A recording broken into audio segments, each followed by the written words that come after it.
The new ChessDojo Heatmap is out, and there are 2 important ways in which this new tool will help you, so let's get into it.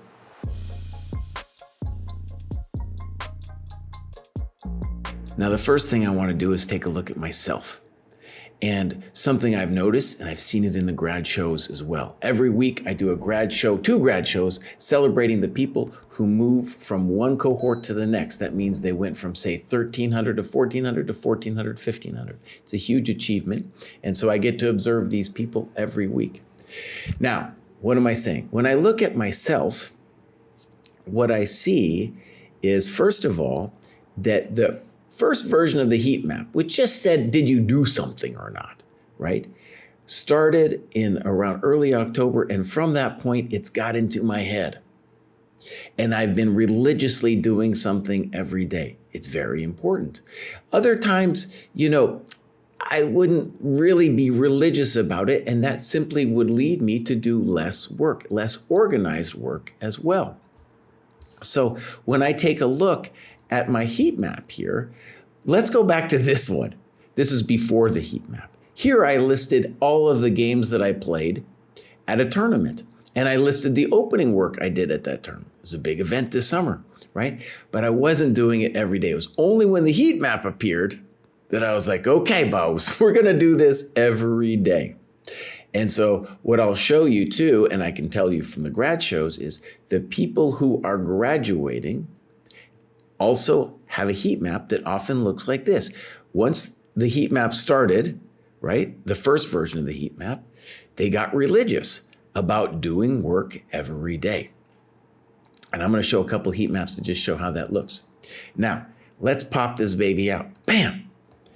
The first thing I want you to see is that it's a diagnostic tool, both for yourself and anyone looking at it.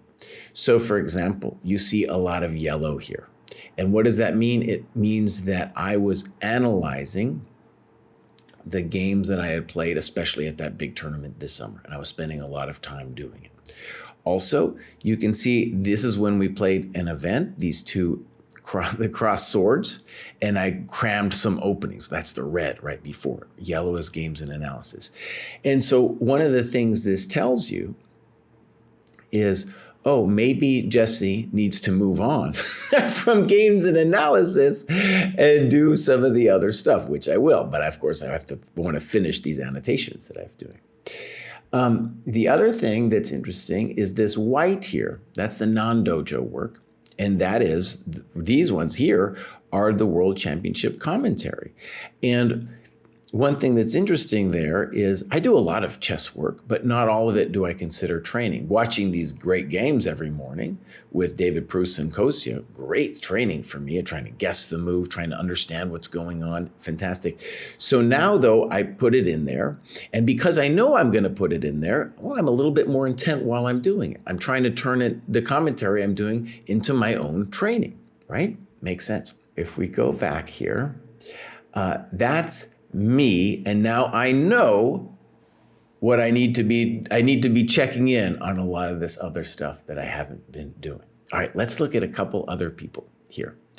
So here, for example, is a famous player, King Gambit, who graduated a bunch of times, but he fell off the wagon. And guess what? He hasn't been graduating anymore. Let's look at somebody else. Here's the famous Faugra. Now, what you can see from Faugra is that he was originally doing quite well following the program, but then you can see quite clearly. Let's pop it out, actually. Let's pop it out. You can see here that he is this white stuff is the non-dojo work, okay? And I'll show you how we can discover what that non-dojo work is. But the first thing I want to say is, oh, he's playing too much. And because that we don't have any yellow, it means he's playing without looking at his games. Cardinal sin inside the dojo, right? And so right here, I'm like, oh, Faugra, as a coach, I can tell you it's gone wrong. Your training plan has gone wrong, my friend. At a glance, I can see it.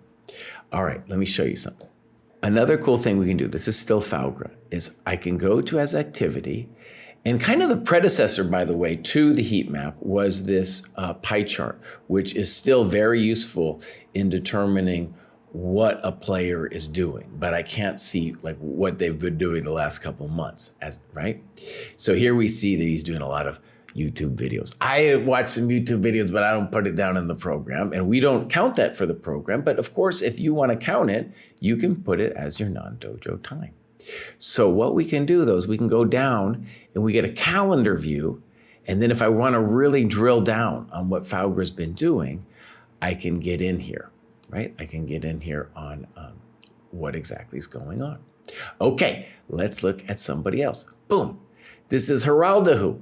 Now you can see with Geraldo that he has also been influenced by the heat map. And I want to stress, so many players have been influenced by this heat map. It helps your habits because you're thinking to yourself, I want to put it on there. I need to put it on there. If I want to make progress, I know I have to put it on there.